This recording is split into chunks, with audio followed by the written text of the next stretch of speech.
우리가 이 혼란한 혼탁한 시대를 거칠 때 우리가 하나님의 메시지를 받는다는 게 얼마나 축복인지 모르겠습니다. 삶의 좌우를 모르고 있을 때 공허하고 끝없이 자기의 쾌락과 자기의 이익을 쫓아가는 그 삶 가운데 우리가 이정표가 되신 예수 그리스도가 있기 때문에 우리가 이 공고한 삶 가운데서도 하나님 나에게 메시지를 준다는 그 말씀을 보고 내가 다시금 일어설 수 있는 믿음이 있는 것을 알 수 있습니다. 그것은 얼마나 우리에게 힘이 되는지 모릅니다.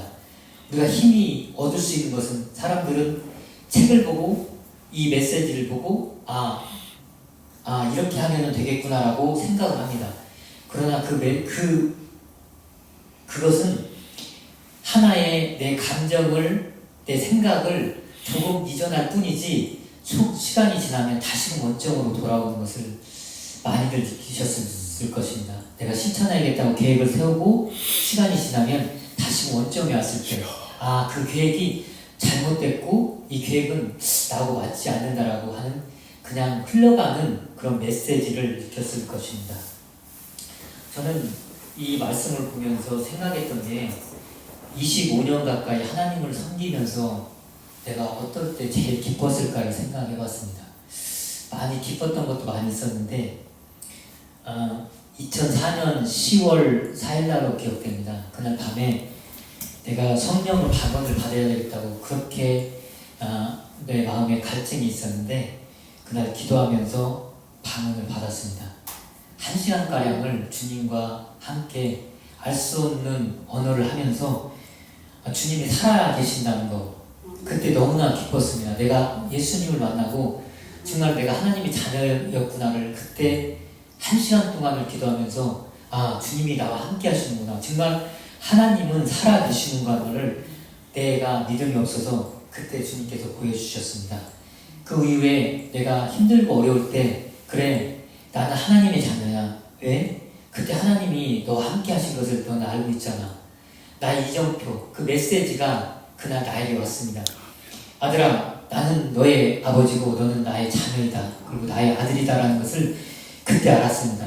내가 25년 가운데 주님을 섬기면서 많은 방황과 실패를 겪었지만 그래도 그 가운데에서 내가 일어날 수 있었던 것은 너는 하나님의 자녀라는 그 확신을 내가 알고 있기 때문에 내가 곁길로 간다 할지라도 다시금 이정표 안에 들어올 수 있는 그 생각을 할 수 있었던 것은 그 사건이 있었던 것 같습니다. 그 사건이 있었기 때문에 내가 하나님을 떠나지 않고 그 증거를 보여주셨기 때문에 하나님을 섬길 수 있는 그런 축복을 주실 거라고 믿고 늘 감사를 드립니다. 오늘의 메시지는 이겁니다. 하나님께서 말씀을 주셨다고 했습니다. 태초에 하나님께서 말씀을 주셨습니다. 그 말씀은 곧 하나님이라고 말씀하셨습니다. 그 예수님을 통해서 이 땅에 오셔서 우리에게 말씀을 주시고 병자를 고치시고 많은 영혼들을 구원하셨습니다. 그 상황 가운데 제자들이 보고 믿었습니다. 그리고 이 구절을 보면 모세, 사무엘, 예레미야, 이사야, 에스겔 이분들은 예수님이 오지 않았지만 하나님이 있는 것을 믿고 그분들을 믿었습니다. 그러므로 하나님에 갔을 거라고 확신합니다.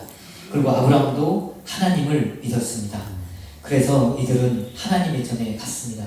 그리고 다니엘서 12장에 보면 다니엘에게 영원한 복을 받고 일어날 자와 영원히 정죄받는 자를 말씀하고 계십니다.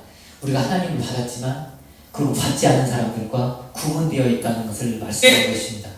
우리는 하나님께 복을 받았습니다. 하나님의 구원받았습니다. 그 사람들은 하나님 앞에 상달될 것이고 그렇지 않은 자들은 하나님과 버림을 받는다라고 다니엘서 12장에 또 나와 있습니다. 하나님의 말씀이 육신이 되어 우리 안에 들어왔습니다. 그리고 하나님이 예수님께서 가시면서 우리에게 성령을 주셨습니다. 그 성령은 우리 안에서 가동할 때 나에게 입술을 통해서 그 말씀을 통해서 또한 방언을 통해서 나에게 나옵니다. 내 혼은 아버지 하나님께서 방언 왔다 갔다 할지라도 나의 영혼은 안전합니다. 하나님께서 나에게 영과 몸과 몸 안에 함께 하십니다. 그것은 하나님께서 나에게 영생을 주신, 그리고 하나님께서 나에게 생명을 주신 하나님의 성령님이 내 안에 계십니다. 하나님 감사합니다. 나에게 예수님께서 가시면서 예수님의 성령을 주시고 그 성령을 통해서 내가 살아갈 수 있는 기쁨을 주신 하나님께 감사하게 됩니다. 여러분들은 어떠십니까?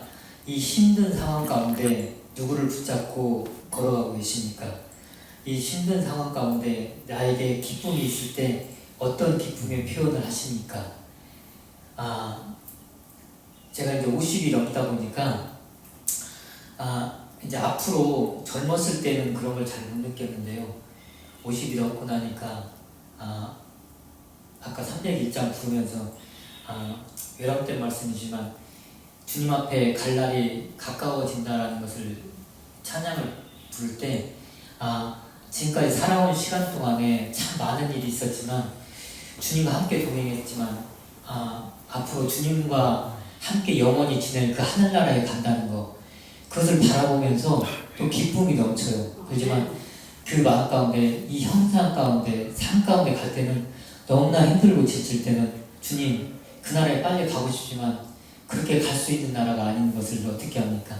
이 땅에서 우리에게 주신 생명을 다한 날까지 잘 지키다가 주님 그 나라에 가고 싶습니다. 우리에게는 사망과 저주에 그리고 축복과 그리고 천국이 있는 걸 믿습니다. 그것을 내가 선택해야 되는데 우리는 때로는 내 삶이 어떨 때는 사망 가운데 있는 것 같기도 하고 어떨 때는 내 영과 혼이 하나님과 붙어있기 때문에 하늘날 천국에 붙어있는 것 같다라고 생각합니다. 그러나 하나님께서 말씀하십니다. 내가 예수 그리스도를 인정하고 내가 주님이라고 믿고 고백하면은 3일 만에 살아나신 예수 그리스도를 내가 믿고 고백을 하면 내가 하나님의 자녀가 됐다고 말씀하셨습니다. 내가 불신이 들 때 나는 하나님을 믿고 따릅니다. 주님 나의 구주시고 나의 주권자이신다라고 외치면 내 마음 가운데 확신이 생길 것이라고 믿습니다. 우리 성도 여러분께서도 내 마음 가운데 힘듦이 있고 어려움이 있을 고 외로움과 지침이 있을 때 한번 말씀해 보십시오. 주님은 나의 주님이시라고. 아멘.